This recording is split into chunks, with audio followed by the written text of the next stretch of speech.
तो जय हिंद दोस्तों, स्वागत है आप सभी लोगों का रोहित मंत्रा में। तो डियर स्टूडेंट, आज की इस वीडियो में हम लोग क्लास 10 के हिंदी के मॉडल पेपर को हल करने वाले हैं, जो आपके बोर्ड पेपर यानी 16 फरवरी का 100% यहाँ से प्रश्न देखने को मिलने वाला है। अगर दोस्तों आप लोग 16 फरवरी की एग्जाम देने वाले हैं क्लास 10 हिंदी का, तो आप लोग इस वीडियो को पूरा देखें, क्योंकि दोस्तों आज मैं मॉडल पेपर को हल कराने वाला हूँ। इसमें से आपको क्वेश्चन बोर्ड पेपर 100% देखने को मिलने वाला है। तो दोस्तों चलिए प्रश्न की ओर चलते हैं। यहाँ पर देखिए दोस्तों, जो आपको पेपर में समय दिया जाएगा वो 3 घंटे 15 मिनट का रहेगा और पूर्णांक कितना रहेगा, 70 नंबर का रहेगा। और जो आपका पेपर होने वाला है डियर स्टूडेंट, ये आपका खंड आ और खंड बा होने वाला है, यानी खंड आ रहेगा, उसके बाद खंड बा रहेगा। तो खंड आ जो रहेगा दोस्तों, आपका बहुविकल्पी क्वेश्चन रहेगा। यहाँ पर देखिए जो बहुविकल्पी का क्वेश्चन आने वाला है वो लगभग 20 क्वेश्चन आने वाले हैं। कितने? 20 क्वेश्चन आएंगे। तो चलिए दोस्तों प्रश्न की ओर चलते हैं। तो यहाँ पर देखिए दोस्तों, जो पहला क्वेश्चन है, बाबू गुलाब राय किस युग के लेखक हैं? तो बताइए दोस्तों, बाबू गुलाब राय किस युग के लेखक हैं? ये तुम्हारा दोस्तों ये लास्ट इनिंग है, क्योंकि दोस्तों अब समय नहीं बचा है आपके एग्जाम में। तो दोस्तों बताइए, बाबू गुलाब राय किस युग के लेखक हैं? ऑप्शन है भारतेंदु युग, द्विवेदी युग, शुक्ल युग, शुक्लांतर युग। तो बताइए फटाफट, जिनको आ रहा हो कमेंट जरूर करें। बताइए बाबू गुलाब राय किस युग के लेखक हैं? तो इसमें से आपका राइट आंसर क्या हो जाएगा? शुक्ल युग के लेखक हैं। किस युग के? शुक्ल युग के लेखक हैं। वेरी मोस्ट इंपोर्टेंट क्वेश्चन दोस्तों आपके 2023 बोर्ड पेपर के लिए। तो चलिए दोस्तों अगला क्वेश्चन है, देखिए, चिंतामणि किस विधा की रचना है? बताइए दोस्तों, चिंतामणि किस विधा की रचना है? बताइए। वेरी मोस्ट इंपोर्टेंट क्वेश्चन है दोस्तों, ये बताइए फटाफट।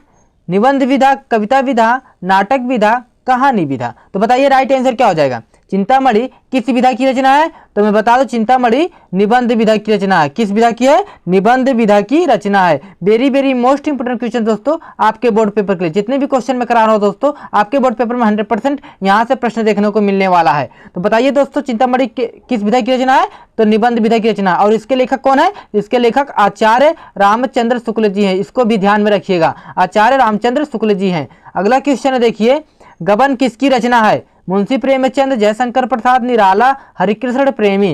तो बताइए राइट आंसर क्या हो जाएगा? गबन किसकी रचना है? तो इसमें से आपका राइट आंसर क्या हो जाएगा? मुंशी प्रेमचंद। किसकी रचना है? मुंशी प्रेमचंद जी की है गबन। इसको याद रखिएगा। अगला क्वेश्चन है, देखिए डियर स्टूडेंट, यहाँ पर देखिए, शुक्ल युग की समयावधि है 1936 से 1943 तक, 1919 से 1938 तक, 1900 से 1918 तक, उपरोक्त में से कोई नहीं। तो बताइए राइट आंसर क्या हो जाएगा? शुक्ल युग की समयावधि क्या है? तो इसमें से आपका राइट आंसर हो जाएगा 1919 से 1938 ईस्वी तक। इसको ध्यान में रखिएगा, वेरी मोस्ट इंपोर्टेंट क्वेश्चन है। अगला क्वेश्चन देखिए, नीड़ का निर्माण फिर किस विधा की रचना है? तो बताइए राइट आंसर क्या हो जाएगा? जो नीड़ का निर्माण है वो किस विधा की रचना है? जीवनी विधा, आत्मकथा विधा, साक्षात्कार भेंटवार्ता विधा, उसके बाद रेखा चित्र विधा। तो बताइए राइट आंसर क्या हो जाएगा? नीड़ का निर्माण फिर किस विधा की रचना है? तो इसमें से आपका राइट आंसर हो जाएगा आत्मकथा विधा की रचना है। कौन सी विधा है? आत्मकथा विधा की रचना है। चलिए देखिए अगला क्वेश्चन है आपका, प्रिय प्रवास किस युग की रचना है? द्विवेदी युग, भारतेंदु युग, प्रगतिवादी युग, छायावादी युग। तो बताइए इसमें से राइट आंसर क्या हो जाएगा? प्रिय प्रवास किस युग की रचना है? इसमें से राइट आंसर क्या हो जाएगा? द्विवेदी युग की रचना। किस युग की? द्विवेदी युग की रचना है। चलिए देखिए अगला क्वेश्चन है आपका, मधुशाला किसकी रचना है? रामधारी सिंह दिनकर, हरिऔध, हरिवंश राय बच्चन, सुमित्रा नंदन पंत। तो बताइए राइट आंसर क्या हो जाएगा? जो मधुशाला है किसकी रचना है? तो इसमें से आपका राइट आंसर क्या हो जाएगा? हरिवंश राय बच्चन जी की है मधुशाला। इसको ध्यान में रखिएगा, वेरी मोस्ट इंपोर्टेंट क्वेश्चन है दोस्तों। अगला क्वेश्चन है, देखिए, भारत भारती किसकी रचना है? सियाराम शरण गुप्त, मैथिली शरण गुप्त, जयशंकर प्रसाद, महादेवी वर्मा। तो बताइए राइट आंसर क्या हो जाएगा? भारत भारती किसकी रचना है? सियाराम शरण गुप्त, मैथिली शरण गुप्त, जयशंकर प्रसाद, महादेवी वर्मा। तो इसमें से आपका राइट आंसर क्या हो जाएगा? तो इसमें से आपका राइट आंसर हो जाएगा मैथिली शरण गुप्त जी हैं। इसको में ध्यान में रखिएगा, वेरी मोस्ट इंपोर्टेंट क्वेश्चन दोस्तों आपके बोर्ड पेपर के लिए। जितने भी क्वेश्चन कराए जा रहे हैं सभी इंपोर्टेंट क्वेश्चन है। अगला क्वेश्चन है, देखिए, आधुनिक काल कब से कब तक है? सन 1843 से अब तक, 1643 से 1843 तक, सन 1918 से 1936 तक, 1936 से 1943 तक। तो बताइए राइट आंसर क्या हो जाएगा? आधुनिक काल कब से कब तक माना जाता है? बताइए। तो इसमें से आपका राइट आंसर हो जाएगा सन 1843 से अब तक। चलिए अगला क्वेश्चन है, देखिए, मतीराम किस युग के कवि हैं? आधुनिक काल, आदिकाल, भक्तिकाल, रीतिकाल। तो बताइए राइट आंसर क्या हो जाएगा? मतीराम किस युग के कवि हैं? तो इसमें से आपका राइट आंसर हो जाएगा रीतिकाल के कवि हैं। इसको ध्यान रखिएगा। चलिए दोस्तों अगला क्वेश्चन है आपका, देखिए यहाँ पर, हास्य रस का स्थायी भाव है शोक, रति, हास, निर्वेद। तो बताइए राइट आंसर क्या हो जाएगा, फटाफट बताइए, जिनको आ रहा कमेंट जरूर करें। बताइए हास्य रस का स्थायी भाव क्या है, तो इसमें से आपका राइट आंसर हो जाएगा हास, इसको ध्यान रखिएगा।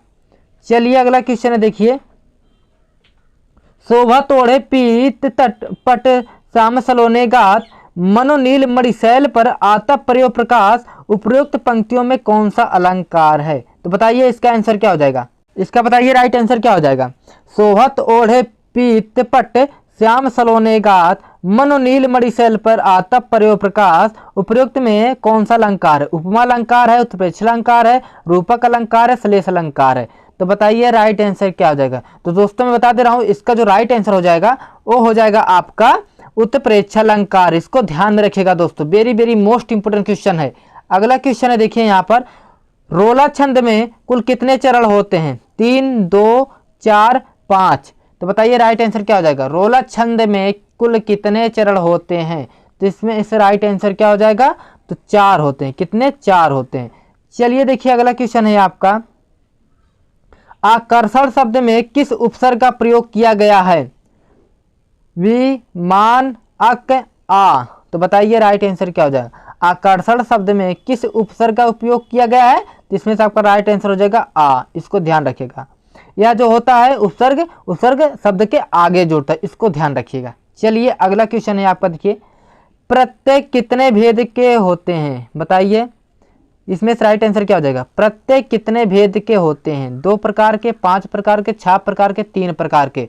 तो बताइए राइट आंसर क्या हो जाएगा। प्रत्यय कितने प्रकार के होते हैं, तो इसमें से आपका राइट आंसर हो जाएगा 2 प्रकार के होते हैं, ध्यान में रखिएगा।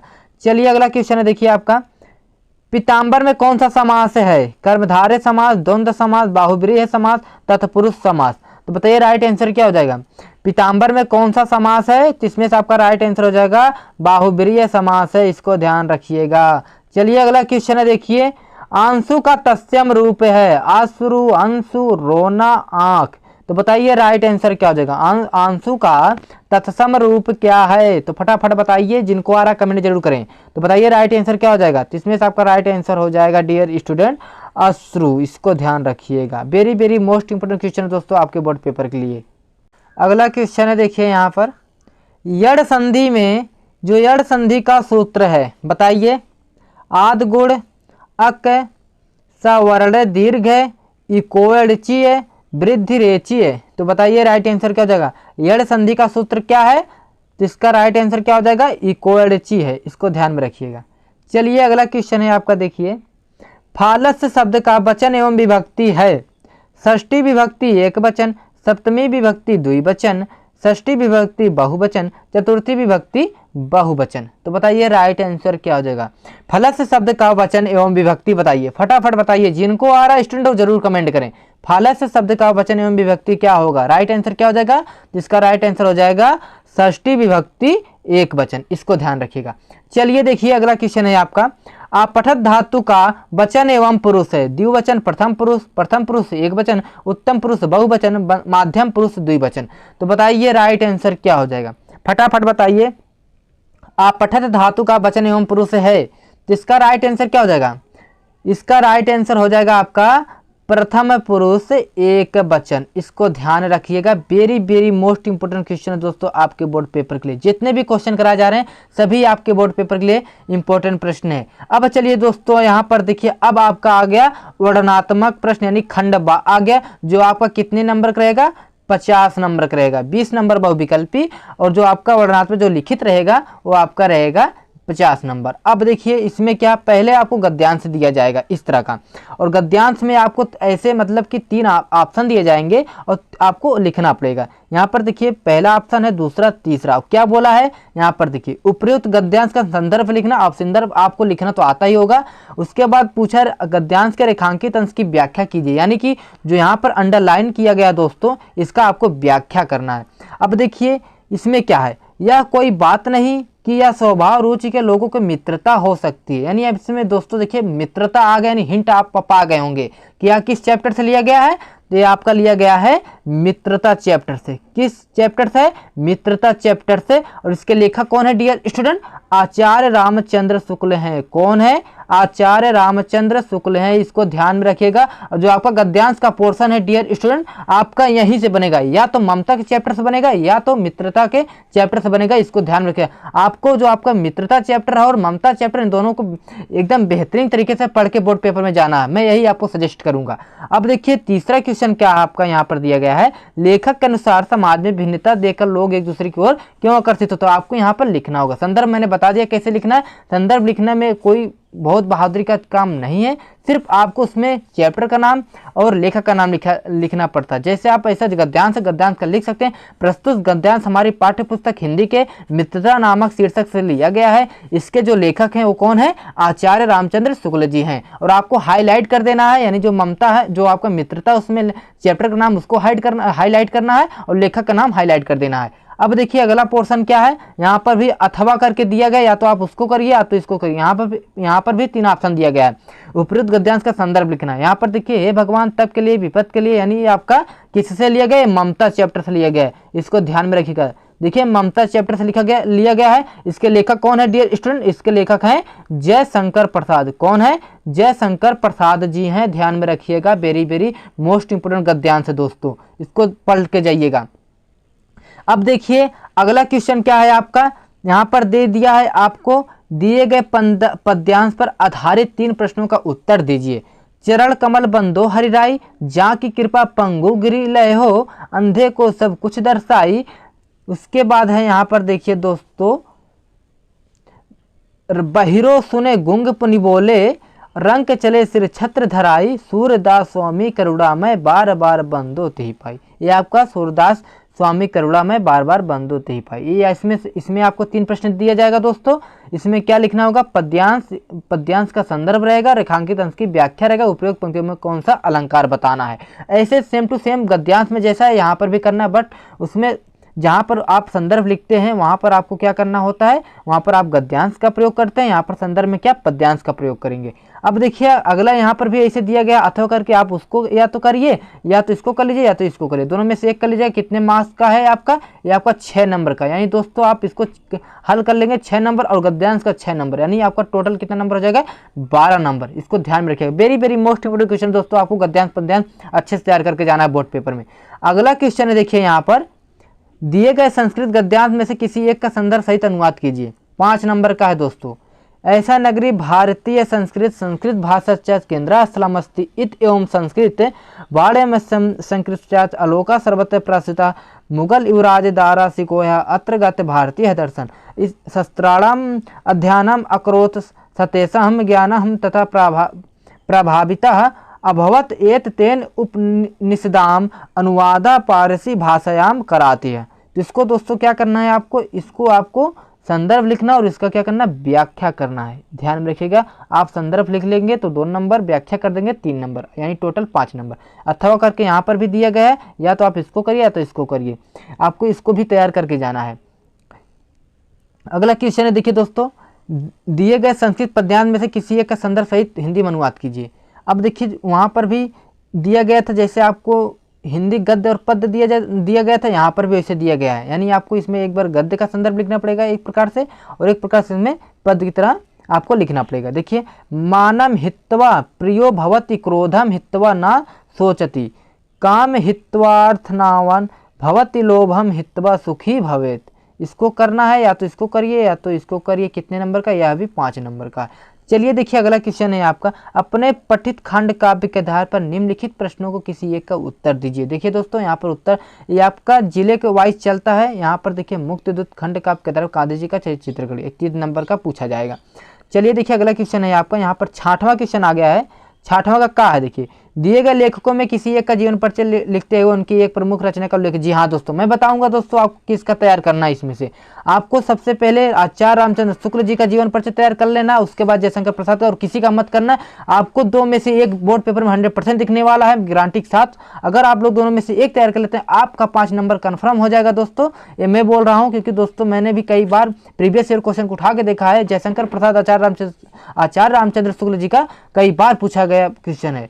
अब देखिए अगला क्वेश्चन है आपका, इसमें भी खा दिया है दिए गए कवियों में से किसी एक का जीवन परिचय देते हुए अपनी एक प्रमुख रचना का उल्लेख कीजिए। अब देखिए यहाँ पर भी मैं सजेस्ट करूंगा आप महाकवि सूरदास का तैयार कर लीजिए और दूसरा तुलसीदास का तैयार कर लीजिए। दोनों में से एक आपको देखने को जरूर मिलने वाले हैं बोर्ड पेपर में। कितने नंबर का? 5 नंबर का।